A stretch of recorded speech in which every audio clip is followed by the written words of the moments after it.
It was David's habit to pray to God during prayer time, asking for $100, and he would conclude his prayers by saying, "If I'm missing $1, I won't take it." David had a nosy neighbor who overheard David's prayer. He decided to test him and brought a bag containing $99. When prayer time came, the nosy neighbor heard David reciting his usual prayer and threw the bag from the rooftop into David's room.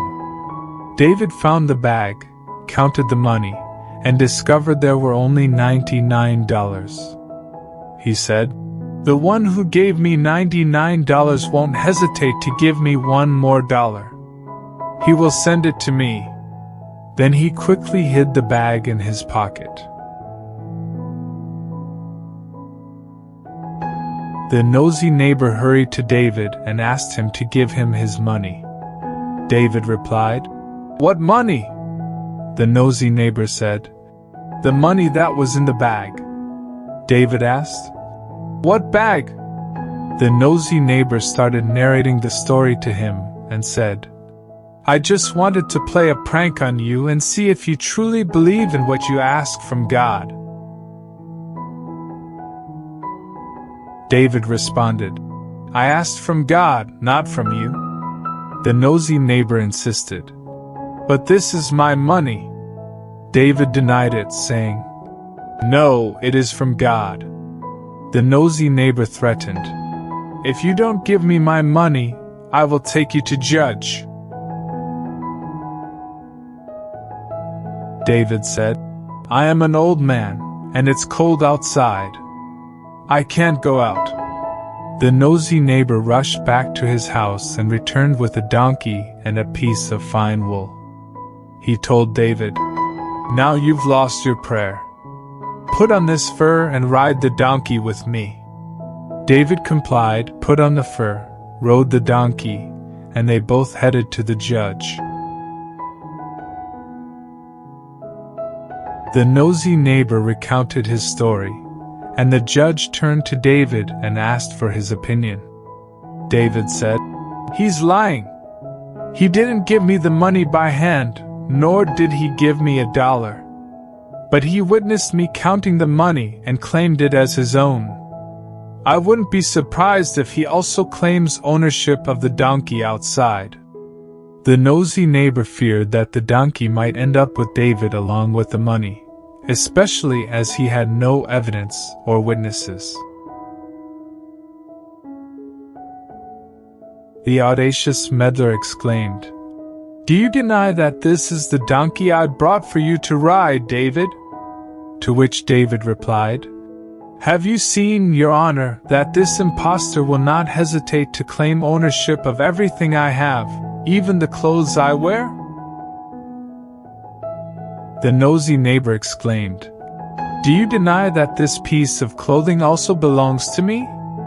The judge intervened and addressed the nosy neighbor, saying, "You are a man. You claimed ownership of the dollars, then the donkey, and now the clothes. Leave here, and if you don't, I will sentence you to jail." The nosy neighbor left in frustration and cursing himself. He had wanted to mock David, but instead David turned the tables on him.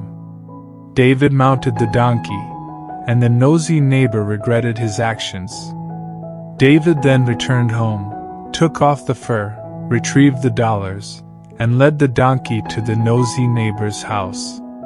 When the nosy neighbor opened the door, David threw the dollars, the fur, and the donkey at him, and saying, "From now on, don't interfere between the Creator and the creature."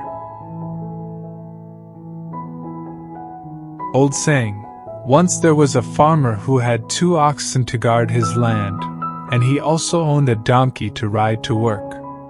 One night, the donkey wanted to start a conversation with one of the oxen, so he asked about its well-being. The ox replied that he was exhausted because the farmer constantly burdened him.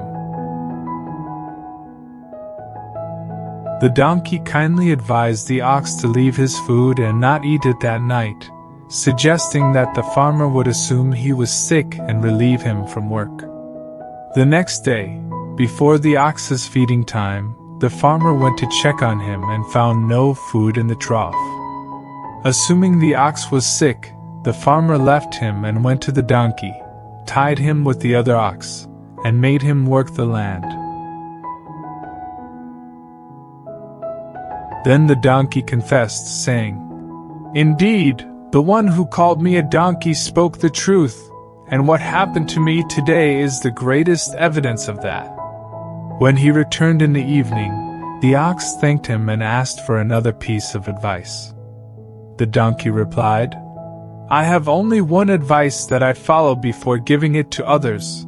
Whoever interferes in matters that don't concern them will face consequences they won't be pleased with." And this proverb has been passed down to this day.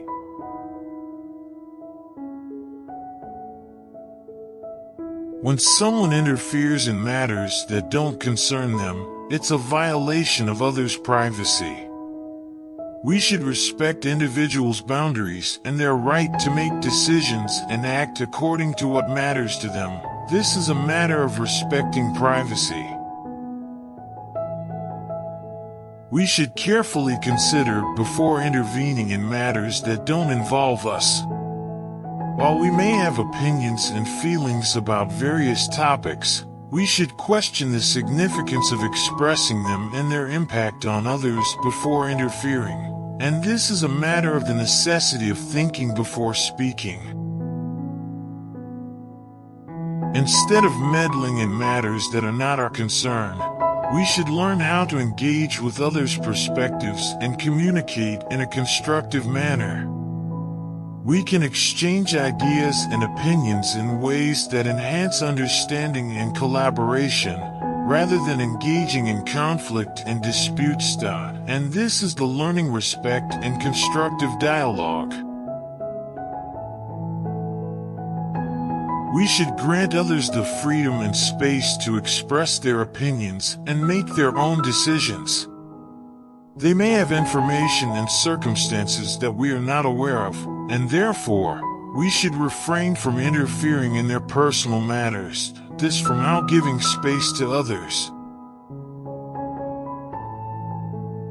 Rather than concentrating on things that are irrelevant to us, we should dedicate our time and efforts to dealing with matters that genuinely concern us and where we can make a positive impact on, and this is focusing on important matters. So, my dear friends, what have you derived from this story?